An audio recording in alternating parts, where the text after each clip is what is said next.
What's up everyone and welcome back to the World History Channel. Before we begin, please hit the subscribe button today. Let's get started. 14 strange facts about J. Edgar Hoover, the eccentric father of the modern FBI. If there's one member of the Federal Bureau of Investigation that pretty much everyone in the world could name without trouble, it's J. Edgar Hoover. Best known as the country's most famous G-man, Hoover's work as director of the FBI began in 1924. When Hoover took control, it was simply called the Bureau of Investigation. The Federal was added 11 years later in 1935. Hoover may not have founded the FBI, but he certainly molded it into the institution citizens know today. As the head of the organization for nearly 50 years, Hoover has become a national icon, revered for the way he shaped the country's domestic police force. In fact, Hoover is still so revered that the FBI's national headquarters is named for him. You may have read a few of Hoover's closely guarded tales, but you haven't read them all. A police report indicates he may have chased young boys. Every summer, Hoover took a break in California. In the late 1960s, an officer in the LAPD's Vice Squad reported that he'd conducted interviews with young men he'd rounded up during an investigation of the city's predators. The kids brought up several famous names, including those of Hoover and his sidekick. The officer, Don Smith, says in those interviews, Hoover let the mob slide because it was blackmailing him. In the 1950s, when the Cosa Nostra was at the height of its power, the Federal Bureau of Investigation not only did nothing about it, but Hoover also actively denied that it was even a real thing. In 1950, the Special Committee on Organized Crime, also known as the Kefauver Committee, held several very public hearings in which they deduced that organized crime was, in fact, very real. In 1958, low-level FBI agents submitted reports indicating that this was absolutely the case. Hoover, however, dismissed both of these claims as baloney. Why? The prevailing theory is that the mob had some dirt on Hoover that would have exposed that he was a member of LGBTQ+ community. At one point, iconic gangster Meyer Lansky said of Hoover, "I fixed that sonofab *TCH. He kept files on pretty much everyone." Throughout his career, Hoover ordered his agents to keep tabs on pretty much anyone he considered a threat, which was a lot of people. Basically, anyone with a high enough profile was fair game for Hoover. As a result, the illustrious list of people that Hoover's FBI spent time compiling thousands of pages of intelligence on included JFK, the Grateful Dead, whose file designates them as a rock group of some sort, Liberace, Charlie Chaplin, Helen Keller, Jackie Robinson, and even Colonel Sanders, a man who desperately wanted to be Hoover's friend. Hoover's FBI didn't allow women. Before and after Hoover's tenure as head of the FBI, the Bureau was seemingly happy to induct women agents. That wasn't the case, however, for the Hoover years. Not only did Hoover not allow women to join the Bureau as agents, but he also insisted that all female employees of the FBI wear skirts or dresses to work. Hoover didn't even let women smoke at their desks because he considered smoking a perk for men alone to indulge in. Hoover believed Albert Einstein was a spy. During Hoover's time, the FBI was extremely suspicious of the smartest German ever to walk the earth. Even though they were willing to admit that the scientist was very good at what he did, the Bureau sent out a number of official memos urging Einstein to stay out of government business. The Bureau was so obsessed with Einstein, in fact, that the file they compiled on him weighs in at over 1,800 pages in length, none of which ever actually found the scientist guilty of wrongdoing. When the physicist was hired onto the Manhattan Project, the FBI stated, "In view of his radical background, this office would not recommend the employment of Dr. Einstein on matters of a secret nature without a very careful investigation, as it seems unlikely that a man of his background could, in such a short time, become a loyal American citizen." He was likely a closeted member of the LGBTQ+ community. During Hoover's lifetime, a large portion of the professionals around him whispered secrets about the possibility that Hoover was closeted. In spite of the fact that Hoover himself waged a continuing war on the LGBTQ+ community, including one dark period known as the Lavender Scare in which he convinced President Eisenhower to seek out and fire all queer government employees, it's a fairly well-known secret that the FBI director might have been gay. In fact, most people are certain that Hoover was in a relationship with one of his closest advisors, a man named Clyde Tolson. The two were both lifelong bachelors. They dined together daily. They vacationed together. They wore matching suits. And at Hoover's funeral, it was Tolson who collected the folded American flag handed out by government officials. He called Martin Luther King Jr. a notorious liar.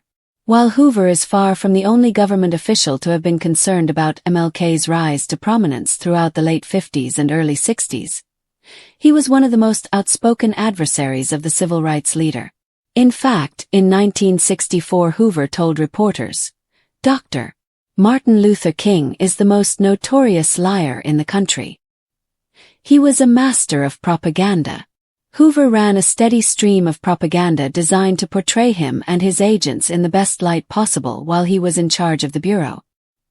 He even went so far as to work as a consultant on ABC's TV series The FBI. On that show, Hoover demanded final say on the show's scripts. Hoover's overarching goal was to distract from his own dealings in order to cast himself and his agents as true blue American heroes. At one point he publicly congratulated an agent for coordinating a local news program to undermine the black nationalist movement, gleefully writing about the show. Local New Left and black nationalist leaders seemed to have been chosen for either their inability to articulate or their simpering and stupid appearance. The show had the leaders seated, ill at ease in hard chairs. Full-length camera shots showed each movement as they squirmed about in their chairs, resembling rats trapped under scientific observation. He might have used women's perfume. One of the more prominent stories you might have heard about Hoover was that he liked to dress in drag in his downtime. Those rumors might be true, but Hoover's biographer can't say for certain as to whether or not Hoover dressed up. That said, it was commonly known that the FBI director did wear ladies' perfume as opposed to men's cologne, a fact he didn't speak on even if it was widely circulated information. He deported people just for belonging to subversive groups. Hoover joined the Bureau of Investigation in the 1930s, when it was beginning its ruthless pursuit of communists. Jay was born during this time. Edgar made the acquaintance of a man named George Roosh, who was once quoted as saying that it was simply incredible that the nation's radicals be allowed to speak and write as they like. Hoover, a man of similar conviction, was in charge of what came to be known as the Palmer Raids, a series of militant actions in which he deported hundreds of suspected subversives. He was insecure about his lack of military experience. In 1917, as several other young American men were headed off to combat, Hoover took a draft-exempt job with the Justice Department. The reasoning behind this decision wasn't so much cowardice or political ambition as it was one of necessity.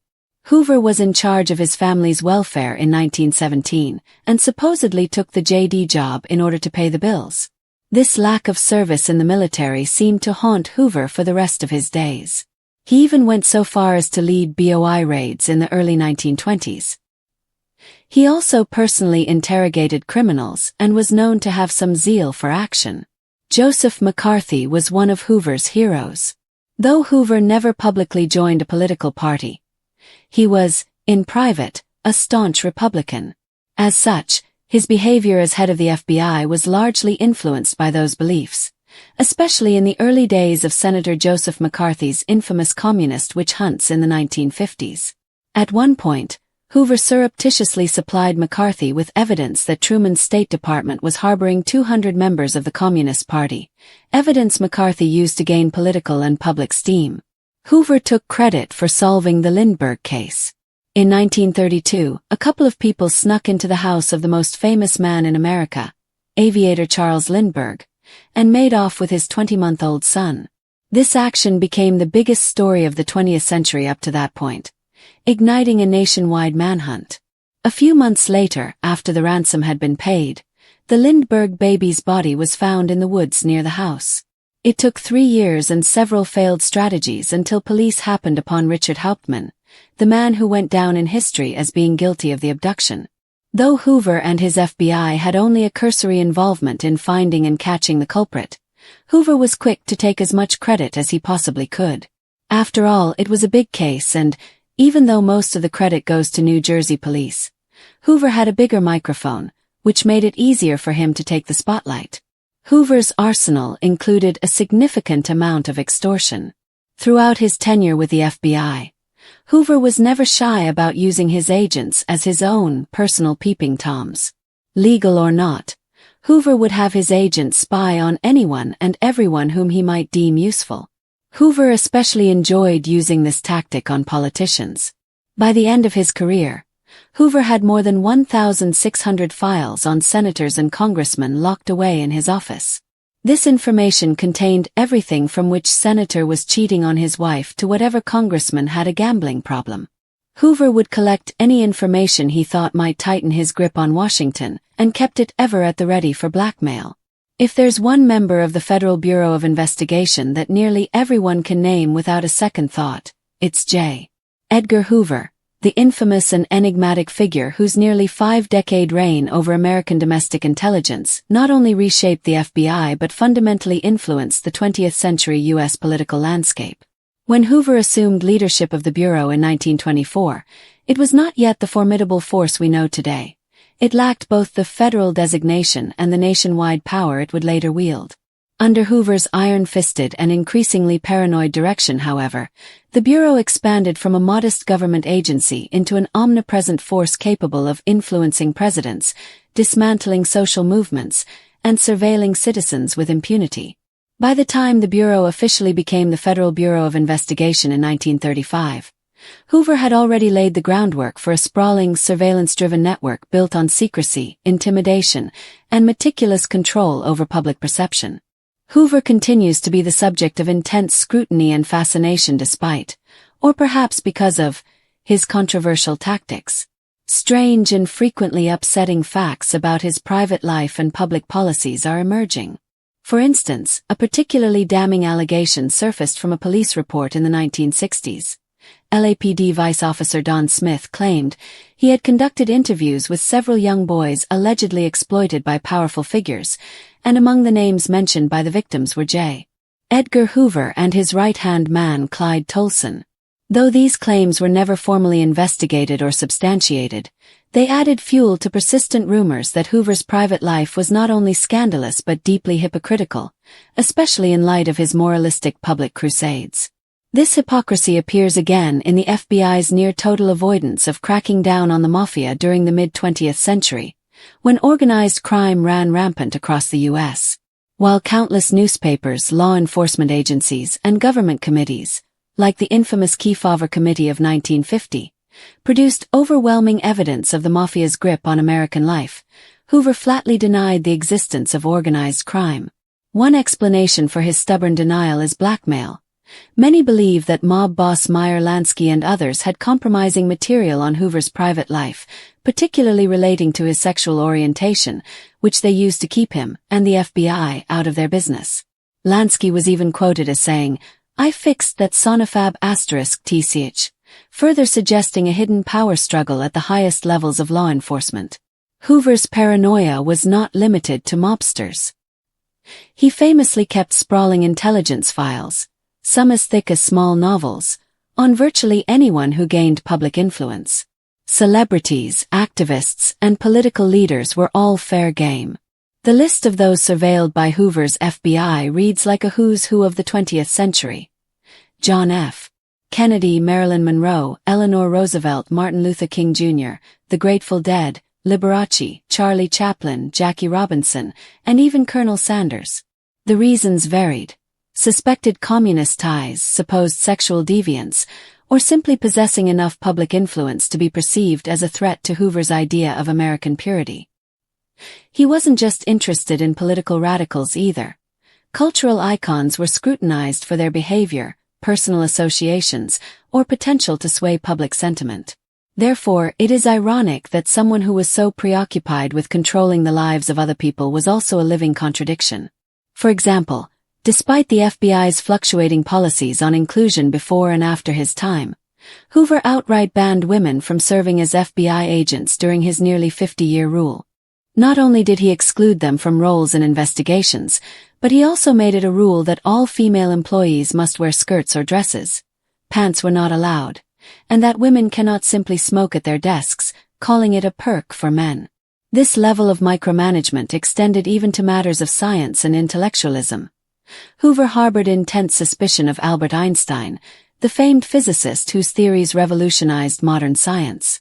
Despite Einstein's global renown and contributions to American scientific efforts, Hoover's FBI compiled an 1,800-page dossier on the scientist, citing concerns over his radical political beliefs and warning government agencies against allowing him access to classified projects.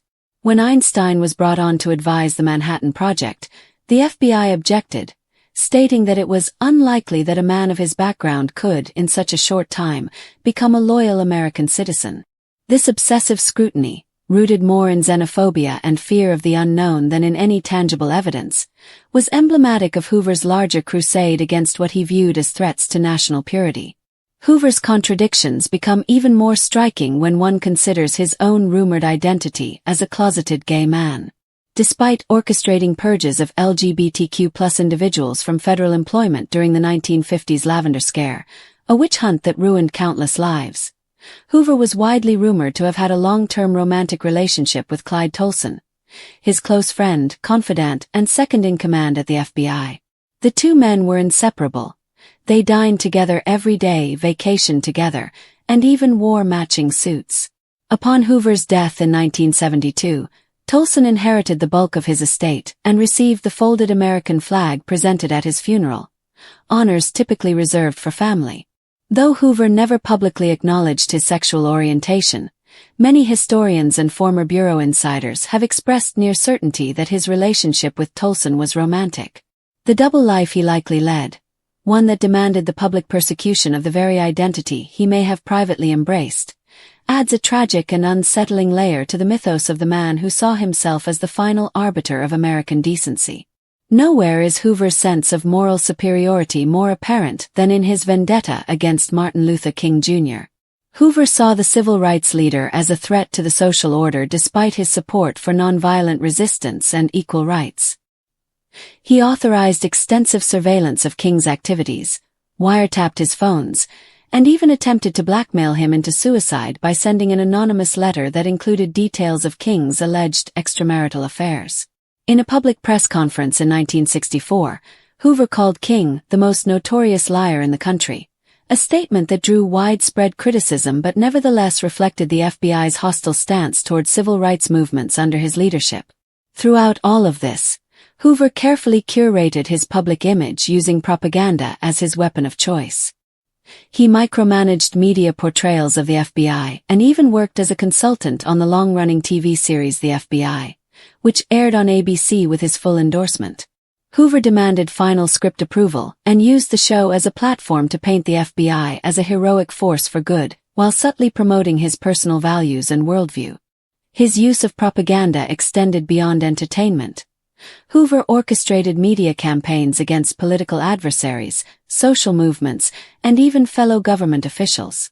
One chilling example was a local television news program created to discredit black nationalist leaders. Hoover praised the show's producers for selecting interview subjects who appeared simpering and stupid, and he was gleeful that they were filmed in awkward full-length shots, describing them as rats trapped under scientific observation. Such methods reveal a level of psychological manipulation that bordered on the Orwellian. Hoover wasn't just fighting crime, he was shaping American consciousness. Adding to the air of mystery and eccentricity that surrounded Hoover was the rumor that he wore women's clothing in private. Although this claim has never been conclusively proven and remains hotly contested among historians, it is widely accepted that Hoover wore women's perfume instead of men's cologne, a fact noted by many who worked closely with him. While his biographers stop short of confirming any cross-dressing, the anecdote has become a permanent part of the Hoover legend, emblematic of the disconnect between his carefully constructed public persona and the more complicated man beneath. But perhaps the most disturbing aspect of Hoover's legacy is his willingness to deport American residents simply for holding beliefs he deemed subversive. During the first Red Scare in the early 20th century, Hoover helped orchestrate the Palmer Raids, a series of mass arrests and deportations targeting suspected radicals, anarchists, and communists. Working with Department of Justice officials, Hoover authorized raids that disregarded due process and civil liberties, leading to the deportation of hundreds and the detention of thousands. His conviction that the government should root out un-American thought wherever it existed laid the foundation for the FBI's later abuses during the McCarthy era, COINTELPRO, and beyond. J. Edgar Hoover's story is one of contradiction, paranoia, and absolute power. He turned a fledgling government agency into a domestic intelligence powerhouse and in doing so, inserted himself into the heart of American politics, culture, and law enforcement for nearly half a century. Yet the price of that power was steep. Hoover's FBI operated with little oversight, relied heavily on illegal surveillance, and frequently targeted individuals for their beliefs, race, sexuality, or political leanings. He was both a visionary and a tyrant, a man who built institutions that endure today but also seeded them with systemic abuses that Americans are still reckoning with. The strange, disturbing, and sometimes darkly comic facts of Hoover's life reveal a man who never truly trusted the country he claimed to protect, nor perhaps the identity he hid from the world. From secret files on Einstein to vicious propaganda against civil rights heroes, from allegations of sexual blackmail to fastidious attention to the clothing habits of FBI secretaries, Hoover was at once a symbol of American order and a harbinger of government overreach. He remains a towering figure in U.S. history, not only because of his achievements,